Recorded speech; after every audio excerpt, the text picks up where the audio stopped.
Hey guys, what's going on? Welcome back to Leading Edge Cricket Podcast. We are back, second week in a row. Rob and Rich rocking the house, getting ready for red ball cricket season. We've had the Bazball review. We've had 2 episodes of County Championship Round 1. And today, County Championship Round 2. Rich, how are you? How is the excitement building?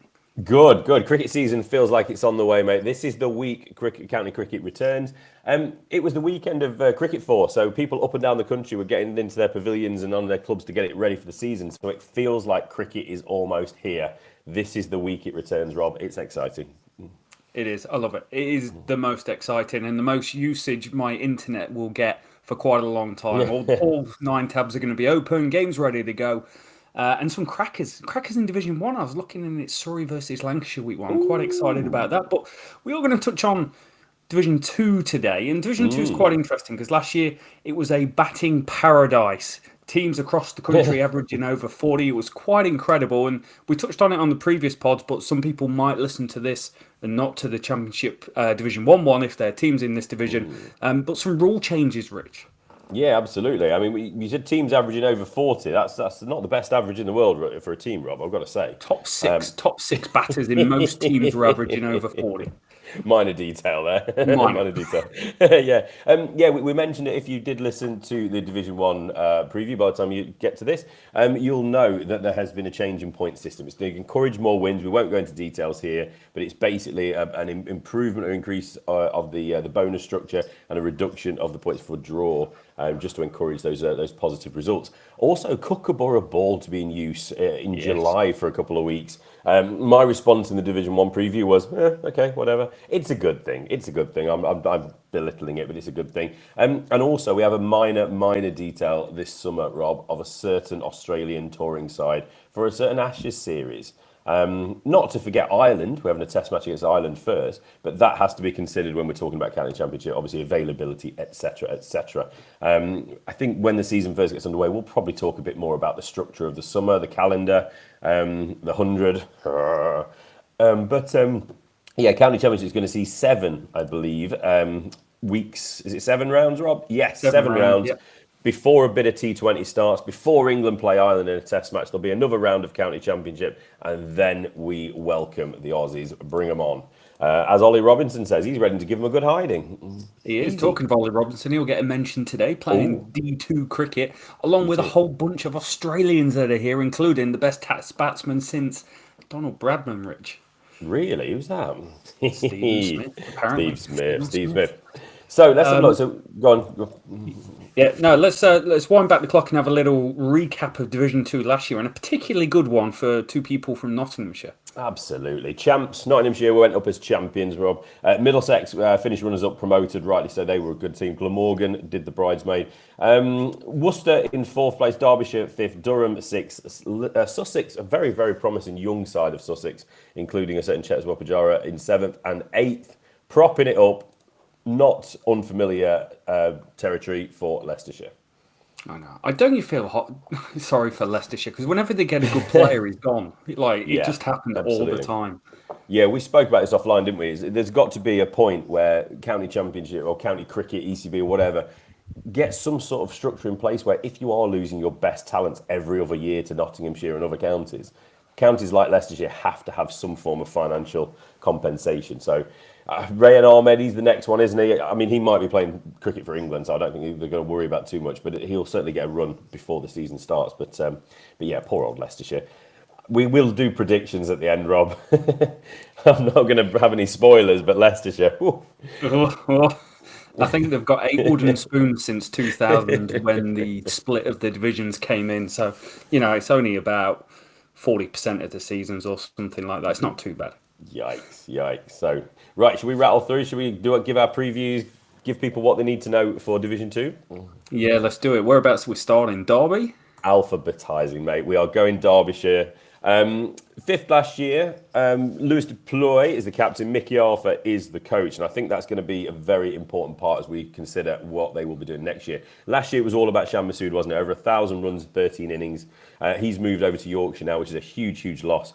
But on the other side of things, great breakthrough year for young bowler Sam Connors, 50 wickets for him. And a bit of England Lions duty for him as well, but also 26-year-old all-rounder Anuj Dal, 34 wickets and 957 runs. He's suddenly just propelled himself into a conversation that, we're going to roll through some top tens, aren't we, the depth charts when we're looking at England Test setup, Rob. And all-rounders, you start looking at all-rounders, and there isn't a many that you would start considering for England. So someone like Anuj Dal, straight away with performance like that last year, has to get on the radar, ex-Notts boy. This year, Rob, Haider Ali has come across from Pakistan, hoping to have a similar impact, obviously, to what Masood did last year. And Saranga Lakmal, the vastly experienced Sri Lankan quick bowler. Whether he's still got the same gas in the tank, we shall see, but it's a hell of a signing for him again. They've still got really consistent experienced pros, haven't they? Wayne Madsen, Deploy, obviously Captain Godliman, etc. But there's also high expectations for some up-and-coming players or some under-the-radar players, like 25-year-old Brooke Guest, who's a very, very talented batsman, wicketkeeper. Ben Aitchison with a ball. And newcomer Zach Chappell has moved across from Nottinghamshire.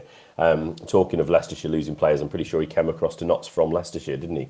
He was part of that train that came through.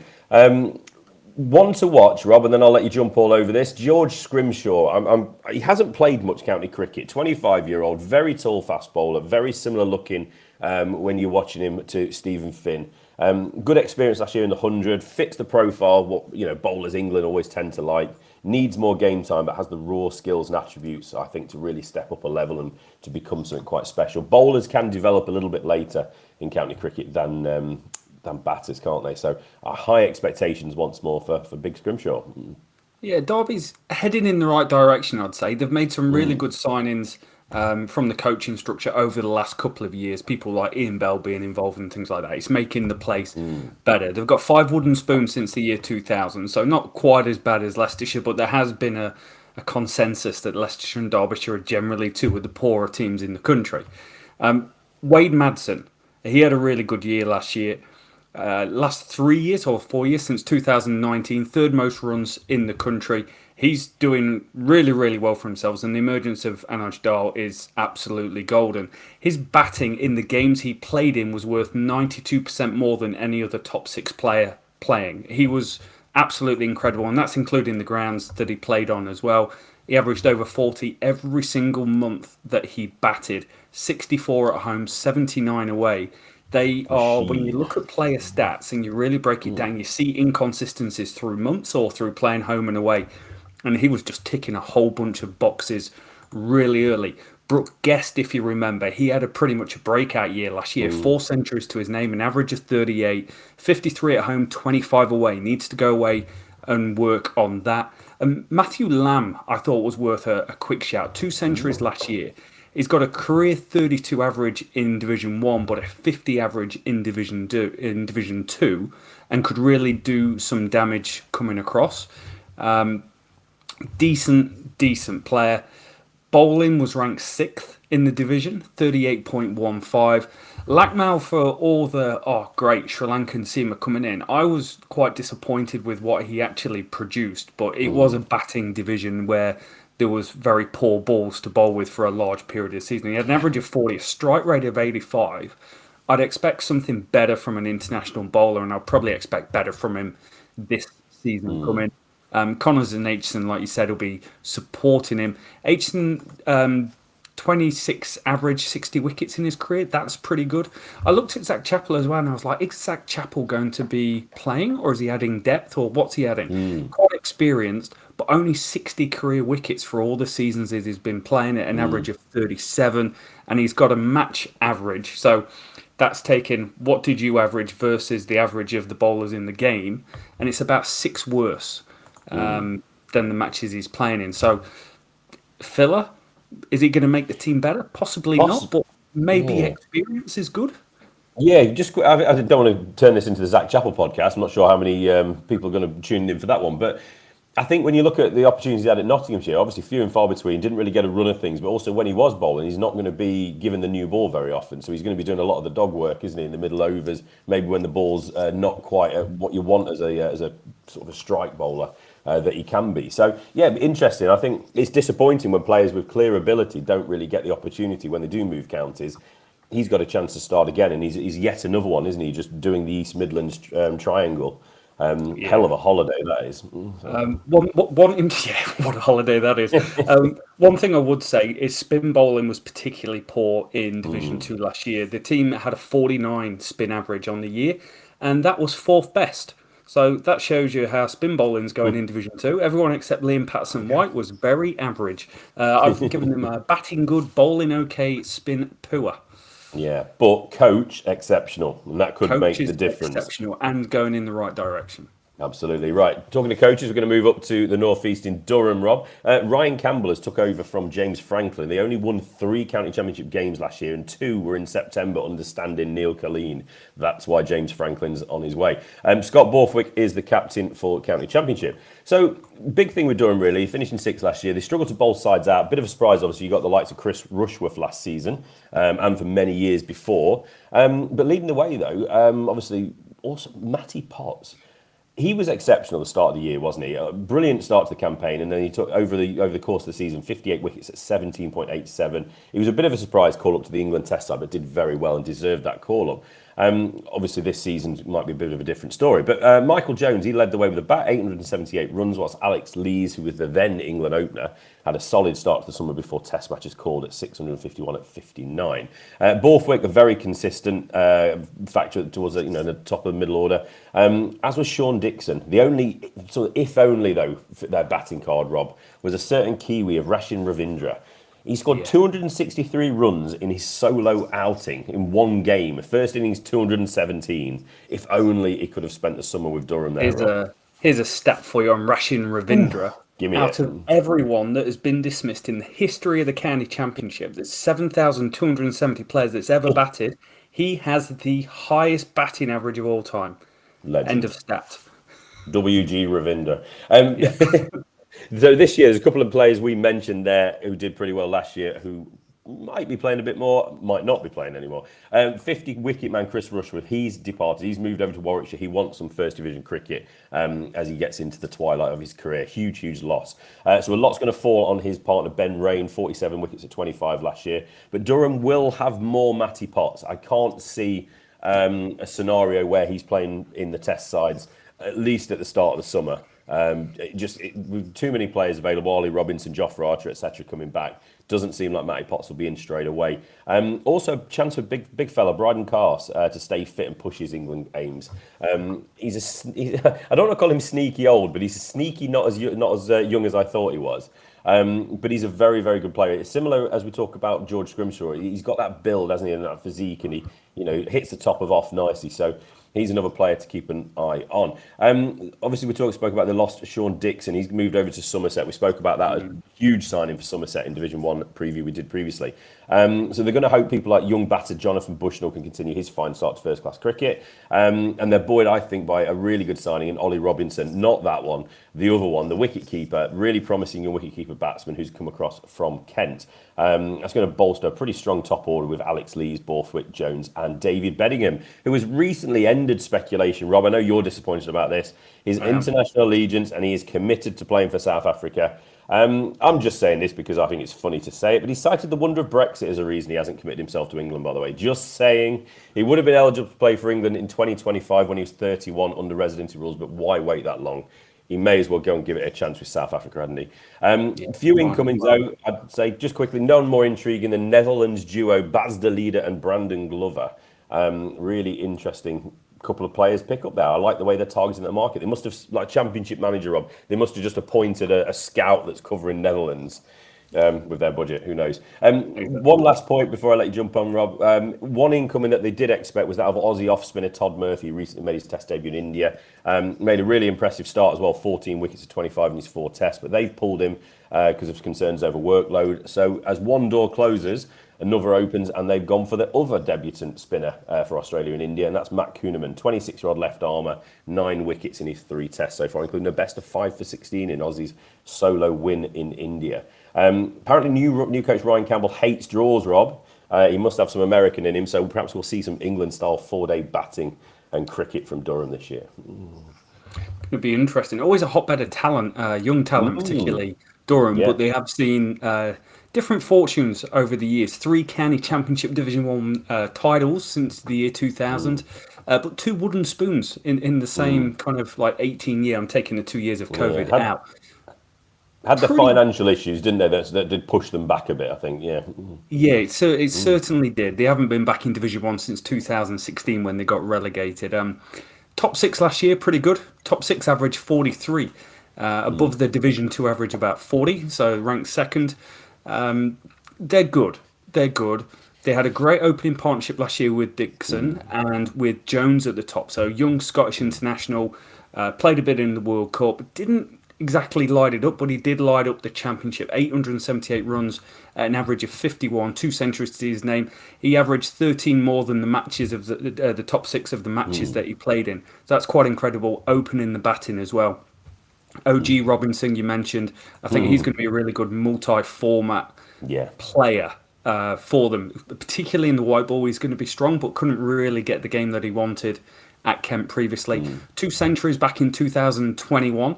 That was an average of 36. That was reduced to no centuries and an average of 27 last year. So feels like a time to change. You touched on Matty Potts being exceptional. Second most wickets in Division 2. Best strike rate for seamers with over 25 wickets. And match average. So he averaged, I can't remember, but it was about 15, 16. It was 18 less than the matches of the bowlers that he played in. So that's the best in the division. He was absolutely incredible.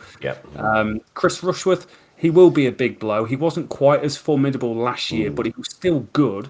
But it gives more opportunity. And Ben Rain, I thought had a really good year. 47 wickets to 25, averaged 9 less than the bowlers in the games that he played in, and actually outperformed Rushworth. So they've done well to hold on him. And Cunningham coming in, why not? He's about 4th choice Aussie spinner. So why not? He's not going to be a bad guy coming into the team. And I do feel Division 2, particularly because there's so much poor spin, if you've got a good spinner, it's going to be a real standout. Like Liam Patson-White won Notts games last year with his bowling. And he was pretty much the only bowler that really performed that was a spinner. So I think this team's actually in a good spot. Batting good, spin good, seamers good. Question marks over whether Matty Potts will be there all year and whether some of the bowlers can stay fit. Maybe lacking a bit of depth at times. Yeah, absolutely. And that links nicely into we're going to do a one to watch as well. Again, if for those of you who've already listened to Division 1, we've put a one to watch out there. And we're not trying to go too obvious. We're not trying to say Matty Potts or somebody you know, or Alex Lees, for example. We're going for some more of an up-and-coming player, a younger player. Now, in this case, it's not quite as young as I mentioned earlier, but Bryden Cars, he's been on the radar with England already, hasn't he? He's played some limited overs stuff. He just seems to fit the bill. He's 27 years old, but he's South Africa born. Needs to stay fit, but he really could be a potential Potts-style shout for England if he's firing early on in the county championship. 97 at 31 in 59 appearances, not the record you'd necessarily want, but he seems to have, again, a bit like Scrimshaw, those raw materials that you want to see in a bowler. So it's all about taking that chance, isn't it? Matty Potts wasn't Matty Potts until Matty Potts became Matty Potts at the start of last summer. Exactly. No one was talking about Matty Potts till Matty Potts made you listen. Exactly, and we love saying Matty Potts nearly as much as I like saying that bloke at Northampton. It's kind of like everyone called James calling him Jimmy. Like you're talking about James Rue the other day, and in my head I'm like Jimmy Rue. Yeah, you know for a fact Matty Potts' mum is like, it's Matthew. It's Matthew. It's always Matthew. Right, Glamorgan, Rob. They finished 3rd last year. David Lloyd is the captain in County Championship, and Matthew Maynard, that famous Glamorgan batter, is the coach. Really good first-class summer. Aussie seam duo Michael Hogan, 55 wickets, and Michael Neser, 37 wickets, led the charge that saw them win 6 games and finish 3rd. Big name, Marnus Labuschagne was in there, wasn't he? Leading the bat for 5 games in his stint in Wales. Great for them to have all-rounder Tim van der Gooten return too. County journeyman Sam North East, he settled in pretty well, didn't he? 1,189 runs and average of 59.45, including I've written down here, a WTF innings of 410 not out versus Leicestershire. What? So, unbelievable last year, wasn't it? Yeah. Just stunning, especially North East, the fact that he had moved around a bit. He was on loan at Notts, wasn't he? Just couldn't seem to find a home. And then, it was Glamorgan all along. This year, though, 42-year-old Hogan, he's another one that's moved on from a county. He's been in it a long time. He's moved to Kent for a swan song season, whilst Michael Neser is back. But he should be part of the Aussie Ashes squad. Obviously, 6-7 rounds of county championship, so you've got him there first, haven't you? Although Australia, it's worth noting, they do have the World Test Championship in June before the Ashes against India. So availability for players like Nisa will come into question as the summer gets underway. Where are we now? So, veteran seamer James Harris, he's going to lead the attack with Harry Podmore. Good signing from Kent. He's had his India issues, but if he can stay fit, he's got great potential still. And spinner Andrew Salter, 33 wickets at 32. He's an impressive performer. They'll be looking to him, obviously. With the bat, Sam North East, obviously 410 last summer. Can he reproduce that? Can he get 420? We'll see. He's going to be needed, as will skipper David Lloyd, Chris Cook, Billy Root. Players like him, and there's also hope Colin Ingram can keep going after his fine 2022 with the bat. There's also a certain Kieran Carlson, Rob, that a couple of years ago we were really, really excited about. He exploded onto the scene, didn't he, as a 16-year-old. He's 24-year-old now, middle order bat. He's had his injury issues, some quite severe ones that have missed time in recent years, which led to a down 2022 as well. But previous to that, 2021, he was excellent. 928 runs at 49, including 300s. I believe that had him in contention at the time for our team of the year. I think he was very close if he didn't quite make the cut. So hell of a player to come back. He's 24, but I feel like you can probably just shave a couple of years off with how much he's missed with injury. So an exciting player and hopefully a promising summer again for Glamorgan. Yeah, exactly. It's interesting one, Glamorgan, because they've spent 90% of the seasons in Division 2 since 2000, but I never think of them as a really bad team in general. There are two wooden spoons thrown into the mix, two promotions. Last time in Division 1, 2005, so a hell of a long time. Batting 35 average last year, ranked 4th, my honest average 41. He's going to be good again. The Aussies are all over getting ready for the start of the Ashes season, and it's actually going to make... you can look at it two ways, going, you're giving them practice in English conditions. Don't really care. You're giving English bowlers the practice against Australian batsmen and getting better. That's kind of the bigger picture for me. Glad you touched on Sam North East. You couldn't really go past it. First guy to score more than 400 in an innings since Brian Lara scored his 501. He's a career average 39 sort of guy, but last 2 years has seen him improve, and he's generally been 12% better than the players that's played on the grounds that he's played on during those seasons. So he's actually going really good. He was really strong kind of 2015, 16, 17 era, and that's where people were talking about him averaging 40, and then kind of had a few seasons where he dropped off a cliff. 2018, 2020, particularly poor. Eddie Byram, particularly good last year, averaged 49 with a couple of centuries. And David Lloyd, love his name, of obvious reasons, hit a triple century, 313 last year. Very good performance, 2 tons to go with 10 50s in the season. Incredible consistency, a career best year. And his 5th ton in 163 innings. So hell of a record for him. Averaged 39. Incredibly, averaging 39 last year was below the top 6 average for the matches he played in. So nothing against him, just a really good performance to go and do something like that. The other thing about Sam North East, he'd never scored a double century before he scored that 400 as well. Harry Podmore, career bowling average of 26, mate. I think that's pretty reasonable to come in and hopefully make a difference. Like you said, if he can stay fit, he's only got 36 wickets in the last 3 years, but in his career he's got 67 wickets at 26 in Division 1. So there is huge upside there, and hopefully they can get some pretty good stuff out of him. You touched on Salter as well. Salter's good. He's pretty much second best spinner in Division 2 last year behind Liam Patterson-White, which, interestingly enough, their average of 33 was the second best spin average. So I've gone batting good, seam okay, lacking depth, and spin good for Division 2. Looking at a reasonable team. Yeah, absolutely. So just a quick point, really, when we're talking about all these Aussies that are coming over. We did last year, we did a thing on Twitter, didn't we, where we do what we call England Watch, where we tweet out the performances from each round of county championship for England. I feel like we might have to do a separate one for Aussie Ashes Watch. Just sum up the performances from all the Aussies playing county cricket as well.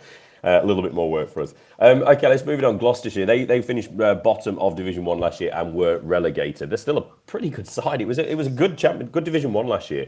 Graham Van Buren, he's in his county championship captain, and Dale Benkenstein is the coach. So it was a disappointing first campaign back, wasn't it, last year for them? It was the first time in 15 years. It ended in relegation, obviously. And it's triggered a bit of a start of transfer from the older, more experienced players to a group of talented youngsters. But it was tough time again. Injuries forced reliance on loan signings, etc. But they do have some promise coming through, and none more so than young Tom Price. 32 wickets last year at an average of 20, a breakout year, including an 8-wicket haul versus Warwickshire. The best figures for a Gloucestershire bowler since the turn of the century. Apart from Tom Price, they had overseas man Zafar Gohar, and the other big threat with the ball, 47 wickets, and the ever-reliable Ryan Higgins, 28 wickets for him. 6 batters, Rob, hit in excess of 500 runs, including James Bracey, Aussie Marcus Harris, Ryan Higgins, Chris Dent, Van Buren, and Miles Hammond, who led the way with 836. This year, we spoke about the transition. Ian Cobain, that's how you say it, Rob, not the way you say it. Ryan Higgins and Benny Howell have all moved on, moving towards that younger group, and it's going to be Van Buren, the captain and all-rounder, will be looking to lead the group to support the likes of, like we said, Bracey, Dent, Hammond, etc., as well as the 21-year-old brother of Tom Price, Ollie Price. And another couple of young players that are going to be looking to make the grade this year and step up even more is Ajit Dale and Ben Charlesworth. They also do have Aussie run machine Marcus Harris back as they're overseas, and we'll hope that he does not get the Ashes call. It doesn't look like he will at the moment, but you never know with someone like him, especially how well he can go in county cricket. Big pace man, this is the exciting one, Rob. Marchant DeLange has arrived as a local player and is a proper coup. He's going to support the likes of Price. I think that's a really exciting signing, especially if he can really take the handbrake off and bowl with some serious wheels. They've also retained Pakistani all-rounder spinner Zafar Gohar, despite interest from a lot of other counties. So they have the potential for, I think, for a pretty strong bowling attack. And I'll wrap this one up just by saying Tom Price, 23-year-old right-arm seamer. He was named the most impressive bowler in the county championship, apparently, by a number of county pros in 2022. He's got a first-class record of 48 in 22 at 22 in just 15 first-class appearances. This guy could be anything he wants to be, really. He's a really talented young performer. I'm just excited to see what he does this year. This is an interesting one because they've lost a real core, haven't they? Like yes. Higgins going, Cobain, I've got to say his name going, Benny Howell. They're guys that's been around a long time and performed real well. And it's quite an interesting journey for Gloucestershire because they got promoted in 2019. But their first season in Division 1 was 2022 because of COVID. So it's a long time between coffees to kind of go, we're promoted. All these guys have gone. We've been relegated. Interesting times. DeLange's a great one for them. But their biggest problem last year was the bat. They were pretty poor. They averaged 26. They were the worst batting unit in Division 1. Division 1, Division 2, different standards. Hopefully some of that will carry over and they'll be able to score runs. Marcus Harris will be hungry for runs. Remember, I think my memory serves me right that the last time the Aussies were over here, Marcus Harris had an absolute mare and averaged about 10 during the series. And everyone's like, he's the worst opener in the Ashes of all time. Still pretty good in county cricket. Average of 47 from 17 matches, 42 in Division 2, in Division 1, 54 in Division 2. 6 tons thrown into that mixer. 4 of those have come in April and May when he's going to be particularly playing, and 5 of them at home. So that stands pretty good step. And he's alongside Chris Dent, who got his third career double ton last year versus Surrey. No England games to his name, but he is someone on Twitter that gets a lot of love because he is a great player, particularly when he's on and he's in form, and he was probably overlooked a few times during his career.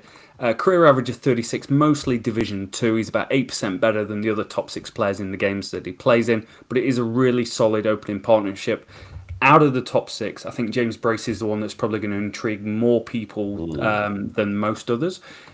Particularly poor COVID 2020, got his call up to England, got found out by Tim Southey pretty quick, and 2022 was a dreadful year for him.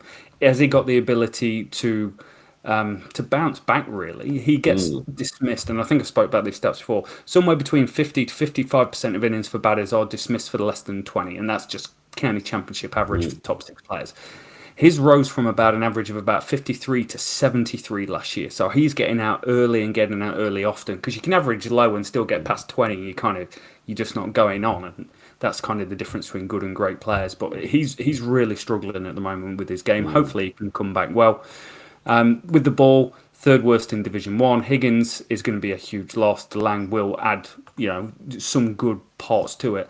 I think Zafar Gohar is going to be the standout spinner in the division. Said that Salter was the second best spinner in the division. Actually, it was Gohar, I think, was the second best, most wickets in the country behind Harmer. 47 wickets at 28, and I think he missed some time as well. There might have been an injury thrown into the mixer there. Price as well. picked up 8th against Warwickshire in September. One of the reasons that he got his "Hey, he's pretty good" award. Average of 14 with 25 wickets. That's quite incredible. David Payne. Are we getting to the end of David Payne, the red ball cricketer? Question mark. Career average of 29. That's been sneaking up over the last few years. A change from Division 1 to Division 2 would be a good thing. So it could work out. I've gone batting good, seam okay, spin excellent. Seam okay, young price, oldish David Payne. Not old, he's 32, I think. And then Marchant DeLang, is he going to be available for 14 games for the season to be able to go in and consistently perform, bowl fast and get it done? Or is it going to be more of a, hey, he's available some of the games? Yeah, we're only halfway through, Rob, but I feel like already you could shuffle probably 5 or 6 teams and they could end in any order in that top 6. I think the bottom 1 or 2, maybe, well, I don't know. Yeah, maybe just the bottom 1 is locked in. Shouldn't say locked in, joking. But it really could be anyone's this year. There's some really strong teams in this division. Let's keep going there. So Leicestershire, coincidentally talking about bottom place, they finished bottom last year. Lewis Hill captain again, Paul Nixon the coach, Claude Henderson there as director of cricket. Another year, another winless struggle in first class cricket, finished bottom for the 8th time in the last 14 summers. Batting was clearly a problem, couldn't consistently post anything in advance of 300 regularly. Far too many low scores as well. Wasn't with the ball, wasn't much better. League low 28 bowling points, although it was the year that ultra talented Rayan Ahmed made his first class bow, and his summer ended with his first 5 with the ball and his maiden first class 100. Obviously, the one to watch for Leicestershire is Rayan Ahmed. If you don't know who he is already, you will soon. It's as simple as that. Made his test debut, obviously, over the winter. This year, Rob, they've lost some absolutely key pieces. Ben Mikey's moved over to Yorkshire. He's an ascending player. Hassan Azad struggled last year, but before that, we were talking about Hassan Azad as a potential England player. You know, in that conversation of openers, he's gone over to Northampton. It took him a while to get picked up. He spent some time with Saka, which is, if you don't know, it's South Asian Cricket Academy, which has been set up to try and help that pathway for players from a background, you know, Indian, Pakistani, English players. So they've both moved on. It does feel like a bit of a rebuild again, doesn't it? Skipper Lewis Hill will have to really lead the way, but they have still got some experienced players in the likes of Colin Ackerman and South African Wayne Mulder. Sam Evans, Lewis Kimber, really good players, and they've been joined by Sol Buddinger, who's come across from Notts. A really interesting prospect. Attacking batsman, ultra-attacking batsman, really, mainly used in limited overs, especially in the One-Day Cup. But in the Stokes-McCullum era we now find ourselves in, Buddinger could be an exciting player. In the mould of like an Ed Pollock, for example, of Worcestershire. Ed Pollock, is that right? No, Ed, what was his name? The opener, you know what I'm talking about, the one that tried to score 100 before lunch on day 1 of the game. Ed Pollock. That's the one, yeah, I did get the right one. So that's going to be interesting for them. If he gets his licence to play, who knows what he could do, Buddinger. They've recently recalled Aussie Test player Peter Hanscom. He's going to be available in April and May as well, which is interesting because he's had a real struggle of it in county cricket, hasn't he?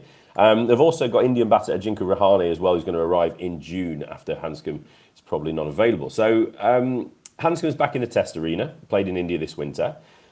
I just find it a bit of a strange one because he really had a struggle with Middlesex over a few years, didn't he? He was captain over there, and this is going to be his 5th county. But he's had another prolific Sheffield Shield, 571 runs in just the 5 games. So hopefully this is the county for him, Rob. Helping the batters, though, ex-Leicestershire, Notts and England man James Taylor is now in place as batting coach. And you'd hope his determination and ingenuity with the bat will rub off. Question marks do remain, though. Callum Parkinson was stripped of the captaincy. Colin Ackerman, they've both refused new contracts so far. So the moves could still be on the cards, couldn't they, for the pair? It's just one of those things that, you know, I think is there a June deadline or something? But players like that who have refused contracts, it wouldn't surprise me if a county sniffs around and tries to drag them across relatively early summer. There's also a question mark over whether newly capped, called up Pakistan batter Abdullah Shafiq can join now as an overseas. So I don't know if there's been any development on that, but I've not heard. So Leicestershire, tough year last year, tough season this year. You want to see where the hope is. There's some development going off the field. There's certainly plans, isn't there, for a redevelopment of Grace Road and Academy and all the rest of it. It's just such a pathway of talent of cricketers. It's just time, I think, now that Paul Nixon put up or shut up. Pressure's on him. He's got to start stepping up, hasn't he? And then start turning some of these talented young players into performances. They sure do. Sean Jarvis, who's quite active on Twitter, I think he was chairman or CEO there. He did a really good thing with getting people down to the ground last year. Did a really good thing. I've put here, he's done a great job, but it's always difficult. There are always players taken. They're the worst county since year 2000 when they split into this multi-division format. 8.74 points per game, which is the lowest. 17% win percentage, lowest, and 2.48 bowling points per game, which is the lowest. They went winless, and they've gone winless 4 times in about the last 9 years of actual full county championship seasons. When I saw Peter Hanscom's name, I wrote, good signing. And then I wrote, whoops. That is not the best signing. He struggled in Middlesex, but he struggled there for a few years. He averages 30 in 29 games in county cricket, averages 37 in Division 2, so might do okay, but he's particularly poor in the early season. In April, he's batted 14 times and averages 20. Minus 11 the average of his teammates in those games, and minus 12 the top 6 average of the match. So that's not a good position to be in. It's poor choice, but financially maybe a quite reasonable one, which I assume is going to be a heavy driver behind somewhere like Leicestershire. Just a quick question for you, Rob. Is it a bold move for Hanscom as well, considering he's got a pretty poor record in county cricket already overall and early on in the season? It's a bold move for him because he was in the Test arena in India. He's already in their thoughts. Would it have not been better to put your feet up? But maybe the Cricket Australia have said, we want to see you perform in England before we decide on the squad. Could well be. I can't see him playing for Aussies in England. I just can't see it. But you never know. They rated him highly enough to throw him in against India because he's a good player of spin. Yeah, but like Cam Bancroft, both of them, they've had a really good, really prolific Sheffield Shield. So that's the reason they're in their equivalent to county championship. So we shall see. It could, it's a big risk, isn't it, for Hanscom, I think. But anyway, continue, please. Yeah, I touched on Ackerman. I didn't know about Ackerman's contract details. He had a career best 277 last year versus Sussex, almost 4,000 runs for Leicestershire now at an average of 37. 2022 wasn't his best year. Lewis Hill, though, did have a good year. He's almost got 1,500 runs in the last 2 years, the best 2 years of his career, which has been going on a while now. He's got a career average of 30, but he averaged 44 in 2021, 38 in 2022. So he's doing okay. The other one where I put a Who Are You box on it was Harry Swindles. Averaged 43 in 2021. Batted really well, but he was minus 18 the match averages in the games he played in last year. He was very, very poor. His 4 highest scores in his career and 2 centuries all came in 2021. But last year averaged 18. Like I'm not sure who you are. You weren't producing before 2021. You're not producing after 2021. So it could be a bounce back year. Could find some balancing ground, averaging 30, 35 in his career. Bowling, you've touched on, worst in the country by a long way, 49.94 average, an economy rate of 3.82. That's getting Bazballed around the county championship, and a strike rate of 78. That's up there with Wokes and Overton in the West Indies, mate. Can't believe you went there. Can't believe we went there either. Callum Parkinson is an interesting one because he's held in high regard, but he's got 134 championship wickets at 39. Averaged 49 last year, but took 50 at 29 in 2021. So, who are you? It's difficult. It was a batting year. Early season's particularly difficult. He averages 81 in April. So if you're doing the cricket draft, please do not pick him in April. It might not go that good. You assume Rian Ahmed's going to be shoehorned into the team somewhere. England will want to see him playing. And Chris Wright, the longevity of his career is quite incredible. He had his worst return in 2022 since 2017. Picked up 1.4 wickets per innings, which is ultra low for him, and an average of 45. How much life is there left in the old dog is the question mark. Batting okay, seam poor, spin okay/good, depending when we're playing. So I think last year I sat and thought, oh yeah, they're not in a bad spot. This year I'm sitting and I'm thinking they might be in a little bit of a bad spot.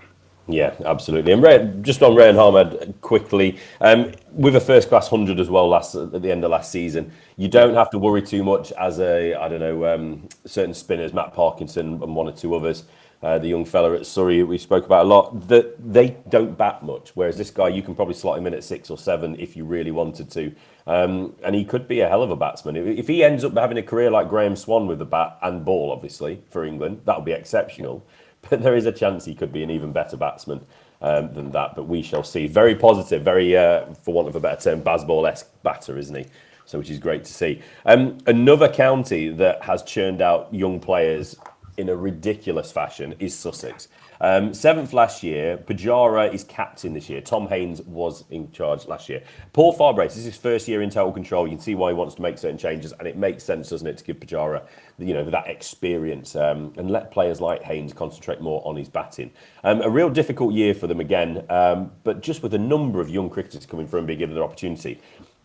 I know Sussex fans have been frustrated over a few years with what's been going on with players leaving and problems at the top, if you like. But you can't not be excited about the talent that's coming through. From my perspective, I'd love to be sat there watching Sussex in County Championship just to see these players. The opening pair, 24-year-old skipper last year, Tom Haynes, and 21-year-old opening partner, Ali Orr. Haynes, 941 at just under 50, whilst Orr, 1,041 at 47.5. Ridiculous. You then had Pajara score nearly 1,100 runs at I can't even begin to say that. Outrageous average, Rob. Nearly 110, 109.4. Ridiculous. Tom Alsop nearly topped 1,000 runs with 930. And they even had Mohammed Rizwan for a spell at home. You cannot complain about entertainment. Thanks to the availability of Ollie Robinson as well after his fitness issues last year with England. No comment or any more comment about that. He was able to lead the attack, wasn't he, for a few games for 17 wickets. I put 12-year-old Sean Hunt here, but I believe he might be 21-year-old. I think 12, even for Sussex, might be a bit ridiculous. Not quite sure they're going that young on players. He took the most wickets, 18 at an average of 40, with support from Henry Crocombe and 24-year-old Brad Hunt. Spinning all-rounder Delray Rawlins did pretty well with 13 wickets. A lot of sort of higher averages, and it was obviously with the ball that they struggled with. No one took at least 20 wickets, but they did see the return of a very talented young spinner in Jack Carson by the end of the summer, and he's going to be one to watch as we go forward. So into this year, they're obviously going to be looking to fill the team with a lot of these quality young players, but they're going to have a top order of Haynes and Orr, with Pajara at 3, and then a certain Steve Smith at number 4. And Ollie Robinson, and potentially even Jofra Archer at the start of the year if he's allowed to play some red ball cricket. Just before I go on any further about this year, Rob, how ridiculous of a lineup could that be if they include all those players? Yeah, it is ridiculous. There were a team that was exceptional last year. The top 6 averaged 42, but you wonder what the ceiling's actually going to be this year when people are getting better. Pajara is going to churn out runs in Division 2 like they're going out of fashion, and then you've got run-hungry Steve Smith coming in. But the problem isn't with the batting, which is I find quite interesting around their selection of overseas players, and I don't quite think it's right. I'll touch on the bowling first. The bowling was the second worst team in Division 2, 49.15, just ahead of Leicestershire. Pace average 44, spin average 64. That's pretty horrendous. Robinson should play a little more than last year. I think he struggled with injuries early doors after picking up 17 wickets at 15. But he's elite. His seam position and bowling is elite. Just ask Kane Williamson any day. Will Jofra Archer play? Will he get a few overs in? Nathan McAndrew is a way of addressing some of these wicket-taking issues. Started at Auckland down in New Zealand, plays for South Australia, 87 wickets at 31. Probably quite reasonable. The spin issue is a strange one because, Delray Rawlins took his 13 wickets. But you've got Carson, you've got Archie Lenham, and I think you've got Mason Crane there as well. So you've got people available. It's just what opportunities are you going to give them to flourish? And surely you're going to be providing them enough runs to be able to go and fail, which is key for a spinner. So it has to be. I'd like to see a front first choice spinner picked every single week. I think it will be. I think Jack Carson was that man. He can bat as well. So you're talking of a guy that can comfortably fit in at number 8, for example, in that lineup. So Carson is a really talented. He had some issues, didn't he, with the previous regime. I think it might have been related to like injury, I don't know, rehab. But for everything you see him, it seems like a great character. So I don't know what on earth went on there. But Jack Carson's going to be back in. I think a really interesting signing as well. He signed last year. He returned to Sussex, but that's Finn Hudson-Prentice, a really, really promising all-rounder. And he's a talented guy with the ball. He pushes it through. He's not a military medium sort of all-rounder. Offers a lot with the bat. So he just strengthens that middle order and gives them another wily, relatively old head compared to the rest of this lineup, Seamer. You've also got the likes, haven't you? Dan Ibrahim, Ollie Carter, Tom Clark, etc. You've got players like that. But wickets are going to be the key, and like you said, Nathan McAndrew coming in could be really, really a shrewd acquisition because the man can bat as well, can't he?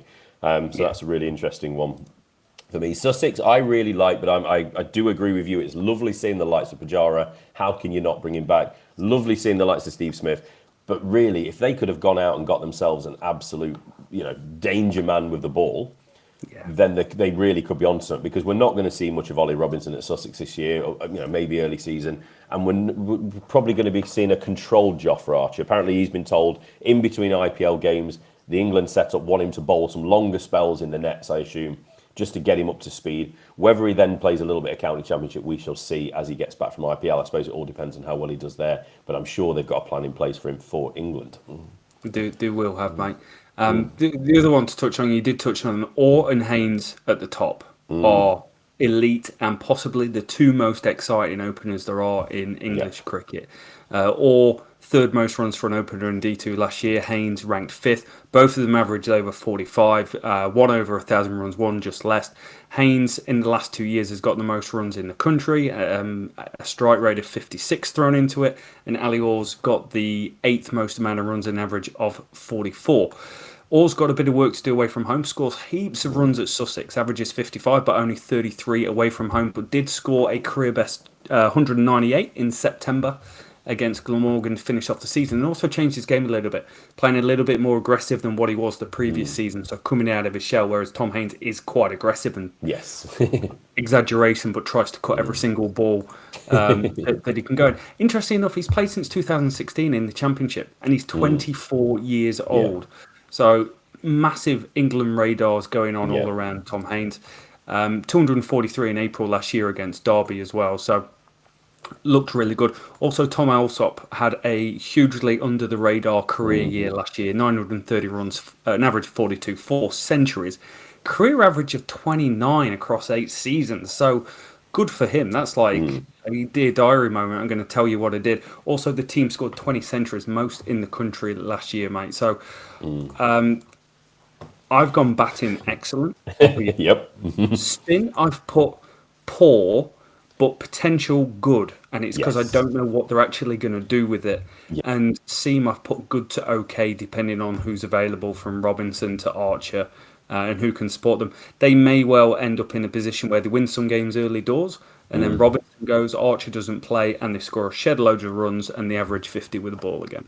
Yeah, absolutely. I mean, I think that Carson inclusion this year, if he has a good run of fitness, he's going to improve that spinning no end, and I think Hudson Prentice could be a really, really big signing. Farbrace is talking about their charge this year is all about promotion, and it wouldn't surprise me. They're one of those like 5 or 6 teams that you could put them in any order in the top 6, and it just would not surprise me. I think ultra talented, aren't they, Sussex? So really excited to see. The ones to watch, it's kind of who's not to watch, but you've got just what you've just summed up. Ali Orr and Tom Haynes, both on the England radar. Haynes played England Lions this winter as well. Just exceptional talent. So we look forward to seeing what they can do under the watchful eye of Pujara. Let's get across to Worcestershire, Rob. 2 more teams before let's wrap this up. 4th in Division 2 last year. Brett D'Oliveira again as captain. Alan Richardson the coach, with the very impressive younger coach Kadir Ali as assistant.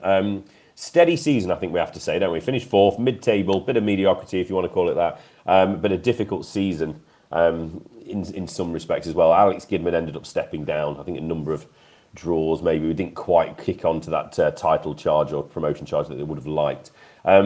Team always seems to be dominated, doesn't it, by quite all-round players. You got Oliveira, obviously. Ed Barnard was leading the run scoring charts last year as well. Dylan Pennington, he had a really good season as well, didn't he? As did young batsman Jack Haynes. Skipper Oliveira was always, I think he's always an impressive player, just does what he does, really solid county player. And the attacking opener, Ed Pollock, gave us a bit of entertainment at times, didn't he, as well? Bright point of the year as well was return of seamer Josh Tong, who was back into action after about 15 months out with injury issues, and that his season ended going with spending some time with the Lions. So this year, Rob, big loss really. 2022 leading run scorer Ed Barnard has moved on. Moeen Ali, he's at Warwickshire as well with him. That's going to hurt. Adam Hose has come in the other direction now and be given the chance to show his first-class abilities with a bat as well as his already impressive white ball skills. The retention of Azhar Ali, that's going to help make up for any loss of experience. And he's going to be joined by another all-rounder in Matthew Waite from Yorkshire as well. And Saka product Kashif Ali made a great impression at the end of last year. We want to kick on. Dylan Pennington led the way with the ball, 44 wickets last year. He's going to be leading attack, isn't he, alongside Tong, Charlie Morris, youngster Ben Gibbon, and evergreen Joe Leach. He's still doing what he does. With the bat, Jake Libby, he's going to be hoping to get back to what he does. Not the best of summers for him last year. Jack Haynes as well, England radar man. All-rounder Gareth Roderick, Ben Cox, people like that. All-round cricketers. They're just a pretty good setup. There's nothing exceptional, is there? There's some promising young players. Pennington, people like him and Haynes are most definitely on the up.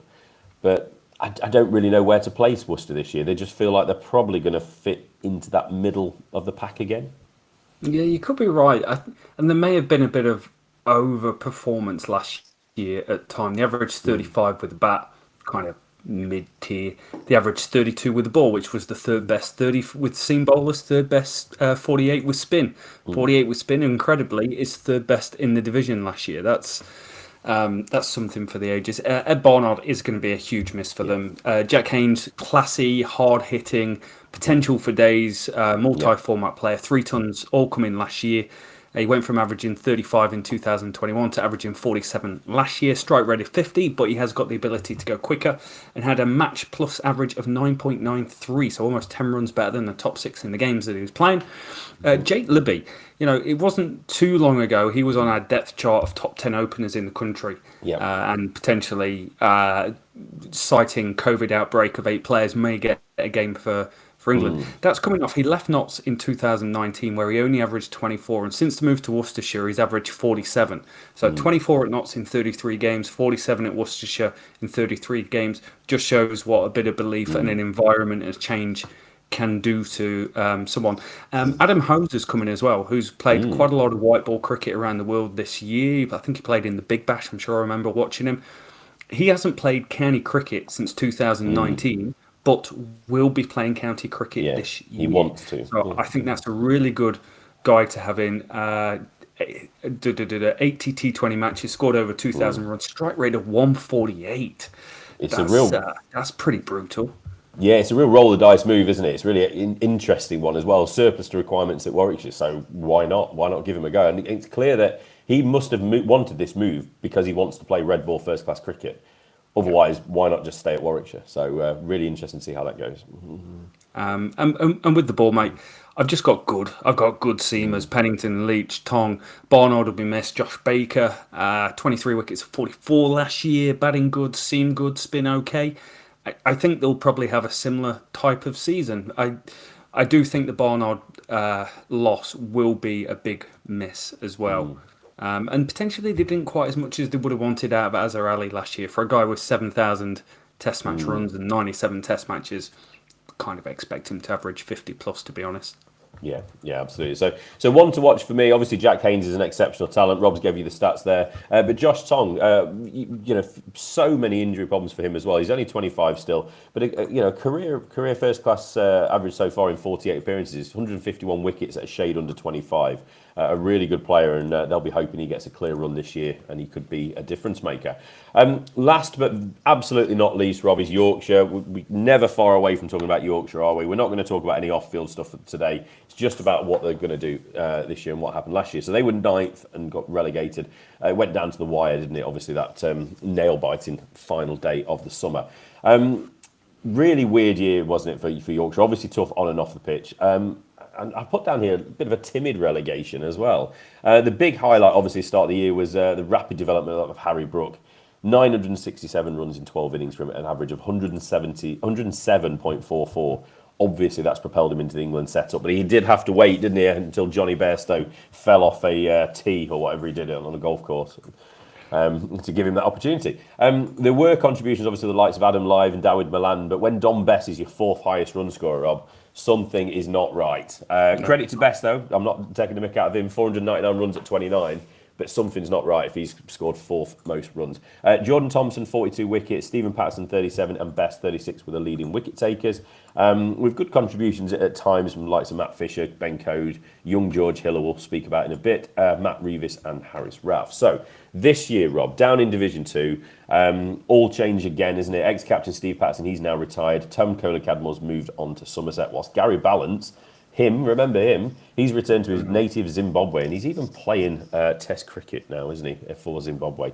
They've obviously got more off-field issues they need to work through, but that's not part of this conversation today. So it's going to be a tricky year, isn't it? They're not going to be with using, you've been able to utilise the likes of Joe Root. Johnny Bairstow is on the way back from injury. Whether he'll be playing any county championship as he comes back, I don't know. As far as he's been told by the sound of it, or as far as Yorkshire knows, he's back in the Test side as soon as he's fit. So that's a conversation for another day of how he gets back in. Obviously, Harry Brook as well. He's not going to be around too much either. Sham Masood, overseas man and captain. They didn't expect him to have the call up, but he's been called up to the limited overs Pakistani squad now. That's kind of put a bit of a spanner in the works for them as well. Dawid Malan, he's going to be unavailable for chunks of the summer for certain reasons. And another overseas signing, Neil Wagner, is nursing an injury. So it's not all plain sailing at all as they make the return. On the plus side, though, they brought in all-rounder Ben Mike from Derbyshire and Kent seamer Matt Milnes, who will be a key addition alongside the likes of Ben Code and the England captain Matt Fisher. They also have an Aussie with a British passport, Rob, Mickey Edwards. He's going to add a bit of extra pace. And really, we could talk about it all day, aren't we? We're not going to go into it, but the success really is linked to how they can get their house in order and get the county concentrating on the playing of cricket, which ultimately is what it is all about, and that's not to undermine or diminish anything that is going on.